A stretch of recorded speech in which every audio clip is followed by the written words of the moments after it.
meteorologist Eric Sortensen and Storm Track 8 weather. Sponsored by Grand Appliance and TV.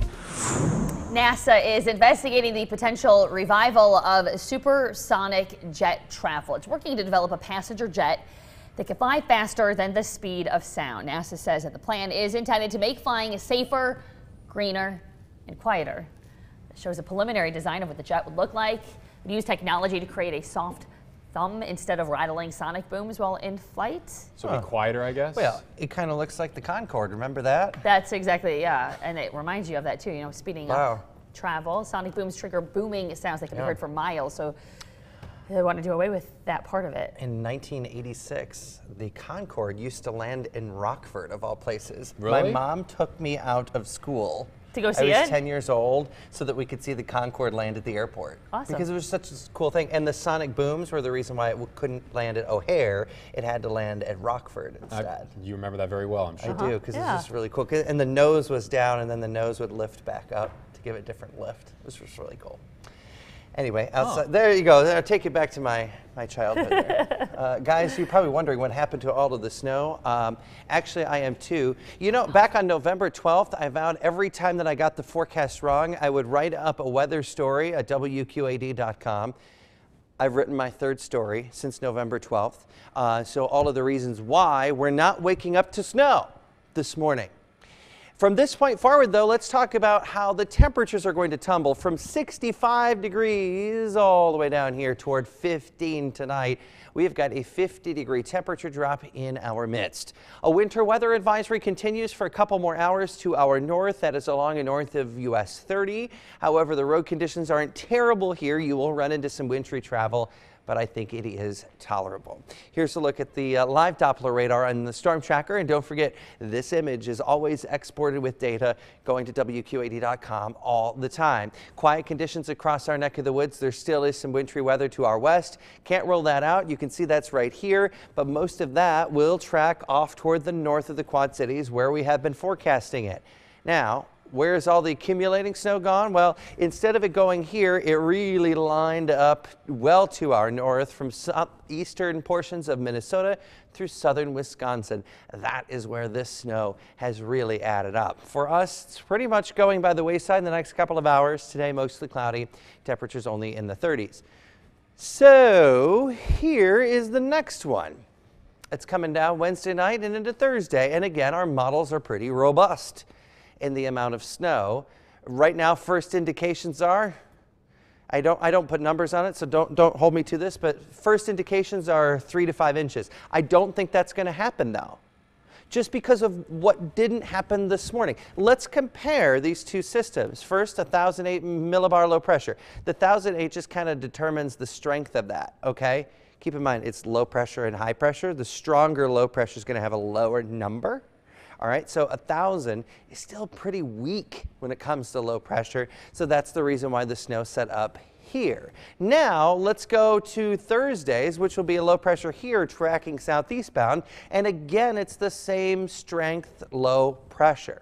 Yes, it will produce some snow. We could be in that as we head in toward Wednesday night and Thursday, but it's still too early to call and tell you how much from this point. But tune in tomorrow. We'll have a great idea on that one. 14 minutes to 6 right now, 28 degrees, northeasterly breeze at 14, giving us the feels like a 17. We do have the wind chills dropping here this morning. In fact, temperatures right now, 20s and low 30s, and highs today, it's actually below normal for this time of year. So we start March on a blustery note. In fact, tonight temperatures are going to be down to 15 degrees. I looked back through the record books just a couple minutes ago. Last time we had 15-degree low temperature, middle of February, around Valentine's Day. So our forecast for today, 34 degrees, windy, cold, little light wintry mix at times here this morning.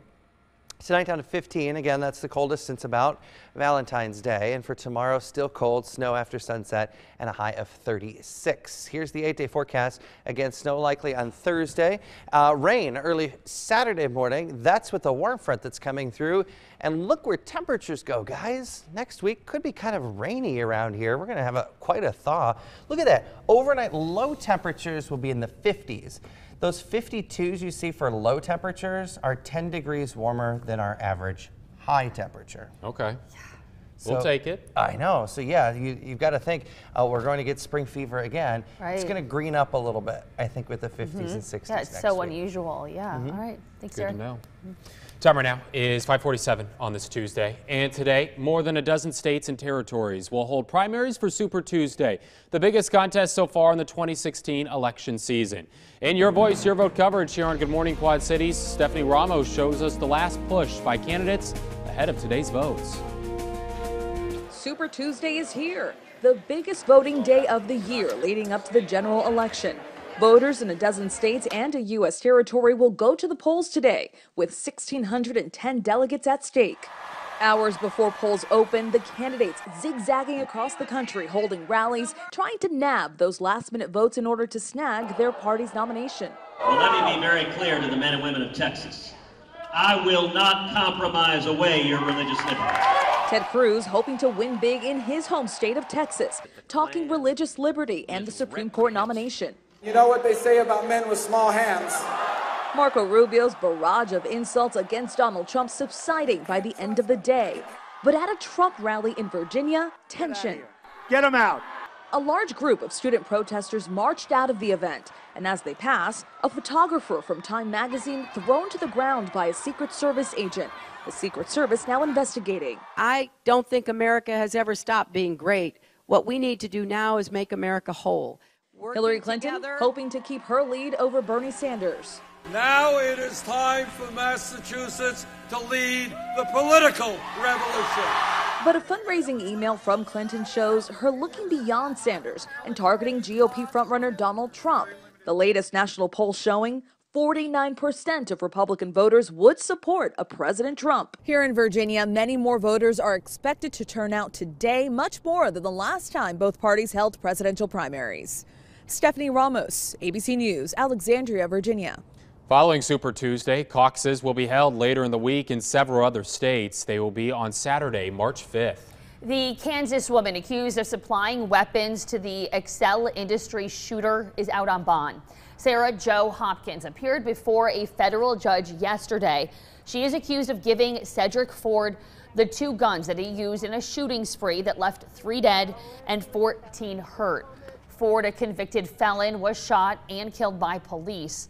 Court records say that Hopkins gave Ford the weapons after he threatened her. She is now out on a $10,000 bond, expected to be back in court next week. In Virginia, a guilty plea is expected in a high-profile murder case involving 2 college students.